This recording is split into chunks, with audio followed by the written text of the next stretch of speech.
Welcome back, everyone. It's Charlie. James Gunn and DC released the Superman movie on digital, and because of that, we found way more alternate endings, deleted scenes, and a couple big details that changed the context of some of the huge twists in the movie in the way they ended things, as well as James Gunn talking about some of the consequences, bad consequences, to the Justice Gang, the Justice League characters in Hawkgirl, based on what they do at the end of the movie that will carry forward into future films.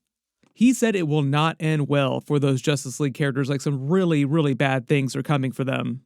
There's a whole lot to unpack. If you're brand new to the channel, be sure to subscribe to get all the videos. In addition to this, I'm also working on a much larger video too for like hundreds and hundreds of other background details and Easter eggs that we didn't spot the first time around. That video will probably post tomorrow just because it'll take me a little while to go through the movie a couple more times. Maximum zooming and enhancing in the background. But probably one of the biggest changes in the movie was the way that James Gunn set up Jor-El and Lara in the Krypton backstory, with Superman's whole heritage being called into question during the film. Lex Luthor tries to use that against him to turn the world against him using social media. In the way that James Gunn initially explained it in the movie itself, Lex Luthor talks about it, he didn't actually have to make any changes to Jor-El's message. That was the huge twist that you wouldn't expect. Normally, the villain would try to twist things in his favor, but the way that Lex Luthor explains it literally in the movie to Gurkos is he says Superman's parents did the work for him. He's just releasing the entire message that he had his linguist decode. After the movie came out, naturally everybody was asking James Gunn, was that true? Did Lex Luthor doctor that? Is he just trying to make Superman look bad? Did Jor-El and Lara really say all the things that he said that they said in the message? The people of Earth are weak, rule over them like a god, create a new Krypton, in his mother, Lara, telling him to create the super harem, have as many wives as possible, to spread as many Kryptonians as possible into the future, and kill anybody who opposes him. Really makes Lara seem so much more hardcore than previous movies and TV shows have depicted her. Sweet old Kryptonian mom that wants you to slaughter anybody that looks at you the wrong way. Dispatch of anyone unable or unwilling to serve you, Kelex. James Gunn literally said that Lex Luthor did not doctor that message, and it's meant to be authentic.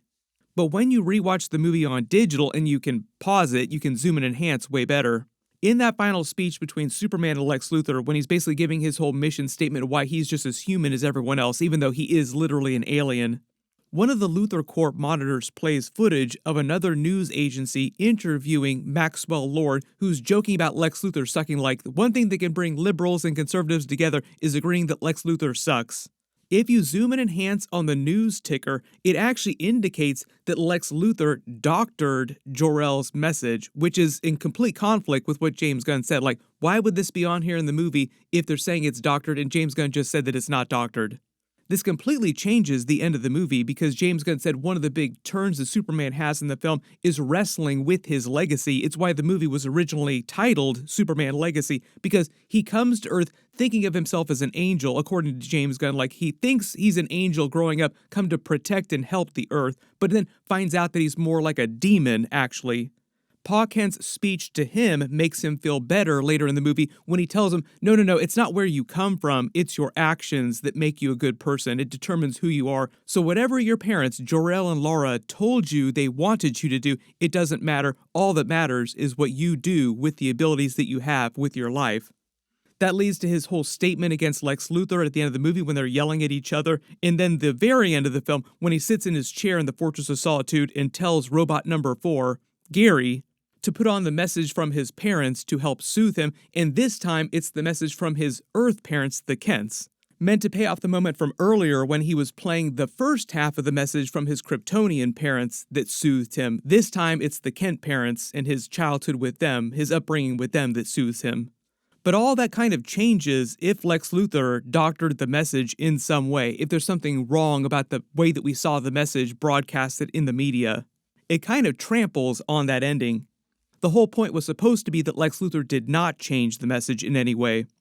I think there are a couple things going on here. So if you actually take the message at its word, like the news ticker, just say Lex Luthor doctored the message, you could actually look at it as Lex Luthor's linguist messing up some of the syntax, some of the verbiage, like not being an exact 100% really authentic translation of the way the message is meant to be received. If you've ever tried to use something like Google Translate for a foreign language, you notice that it's always not completely accurate. Like even some of the subtitles on my videos, like when YouTube does automatic subtitles, the subtitles can be crap, even though it's meant to be like a literal copy-paste into other languages, word for word. I'm sorry. He's the worst translator. Current automatic language translation services, even when people actually help on those, are never completely perfect. So what I think is they're leaving a back door for them to mess up the way the message was intended to be received. If you actually rewatch Jor-El and Laura's message, there's no malice in their voices. They're really just telling him facts about the planet. You remember he always had the first half of the message, which sounded very benevolent, and is part of the reason why he came up with the Superman identity in the first place. It helped inspire him to become Superman. Basically, come to Earth, make it a better place, help everybody, use his abilities to make everything better. I think James Gunn is leaving a backdoor for the second half of the message to actually be something a little more benevolent, like, if it's possible, create a new Krypton while you're also doing all these good things on Earth. And if you actually do run into trouble, be careful when you're fighting other people because you're so much more powerful. Like, they're trying to tell him, yes, it is possible to kill anyone who opposes you, but it's probably one of those language translation gaffes where the word for word isn't exactly what it would translate into in Kryptonian. Whereas Mother is basically just telling him to be careful and there might be people that he has to fight in order to protect himself and his legacy.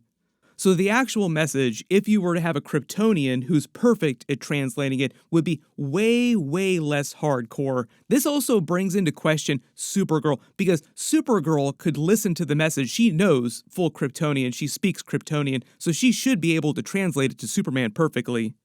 My assumption is they might address this during the Super Family movie, like they'll just leave this as a hanging plot thread where she's like, oh no, that's not actually what it says something a little bit different.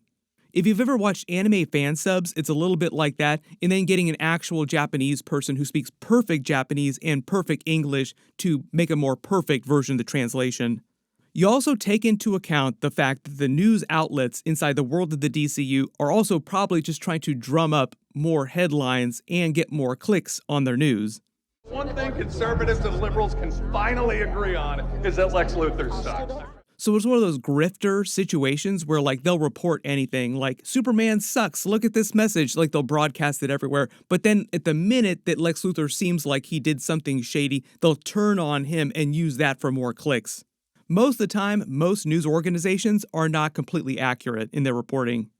Then there's some of the really bad consequences that James Gunn revealed are coming for the Justice Gang and Hawkgirl based on what they do at the end of the movie, particularly Hawkgirl.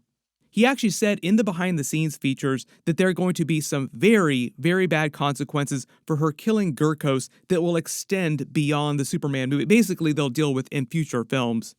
You remember at the end of the movie, she kills Gurkos, the Prime Minister of Boravia, in cold blood because it was meant to be this big twist. Like, Superman would never kill me, and she's like, I'm not like Superman, and then splat on the pavement. There were also some news tickers inside the Luthor Corp office that mentioned consequences about what was happening in Boravia. I think that was also a reference to what the Justice Gang was doing at the end of the movie. James Gunn didn't say if they're going to immediately follow up on those consequences during Peacemaker Season 2 because the Justice Gang characters, Hawkgirl also with Green Lantern, will show up with Maxwell Lord in Peacemaker Season 2. We've already seen some of that footage. Those episodes are literally starting next week, and I will do episode videos for that stuff separately. But I actually think that he's probably going to wait to pay this off till other future productions. Short term, what would happen is it would cause more of an international incident. It would create more legal trouble for Maxwell Lord, who is funding the Justice Gang. Like, the Justice Gang would have some legal problems, but they'd really be Maxwell Lord's problems because he's in charge of all that. I also think this is a follow-up to the teaser for what was happening at the Pentagon at the end of the movie with Rick Flag and the other government agents on that council. Remember, the whole idea in the movie is the government was explaining that it was getting uncomfortable with the way that metahumans and people like Superman aliens were starting to take over the country effectively. What do we do when we don't have an effective enough police force against powerful beings like this? We can't really arrest Superman unless he wants to let himself be arrested, which he does during the movie. What about all the other metahumans out there that won't let themselves be arrested? They literally got into this plot during the Invincible series on Amazon with that character where the government was like, we can't really prosecute Invincible, he's way too powerful, like it wouldn't make sense. So at the end of the movie, when they say this again to Rick Flag, he just gets real quiet and has this long stare like, how am I gonna deal with this now? Glad you're not concerned about the metahumans, Rick. Because now they're the ones making the rules. It's meant to also be a follow-up on the whole idea that DC Chapter 1 is gods and monsters. Basically, metahumans, quote-unquote, running the show. The way they say it, the government says it. When I saw the movie, I assumed it was meant to be more of a teaser for the Authority project that they were working on, because the Authority is a way more cynical take on superheroes, kind of like the boys are. It kind of sounded like the government would then call in some help with the metahumans to deal with the metahumans, and that could be the Authority characters. How do you deal with super powerful characters? You get other, even more powerful characters, smarter characters to deal with them. So it also sounds like the Justice Gang is now kind of on Rick Flag's radar because he's running Argus, and Argus is sort of the arm of the government that deals with metahumans like that. Part of the idea is that inside the DCU, even though there are a lot of heroes and a lot of straight-up villains, nobody really trusts each other that much, especially the government, who is now very wary of all metahumans. Even though it seems like the whole world loves Superman, the government does not seem like they love Superman at the end of the movie. So it just feels like a lot of world building that James Gunn can pay off in the next Superman movie, this super family movie, the super family saga that he was talking about recently. Speaking of more Superman characters, James Gunn has already been talking about the sequel, Superman 2. It's more of a super family movie. I just did a much bigger video for that, so I'll link it in the description below. Based on what he is saying, it sounds like we might actually be getting Brainiac showing up in the next couple of years. There's a mystery DC movie that's dated for July 2027. It seems like everybody thinks that that is going to be the next Superman movie, and James Gunn is fast-tracking it. We will see if that winds up panning out, or if they wind up delaying it till 2028. There's going to be a lot of plot details that they set up in the Superman movie that they will continue in Peacemaker Season 2 episodes. Like I said, those start next week. I'll be doing episode videos for all of them, so be sure to enable alerts for my channel so you don't miss any of those. I should be able to finish my longer Superman Easter eggs video by tomorrow morning. Click here for that. I'll update the link as soon as I post it. And click here to learn about every single character inside the Hall of Justice on that big mural. There are many, many more because James Gunn released the shiny HD version of that big banner. Thank you so much for watching, and I'll see you guys in the next one.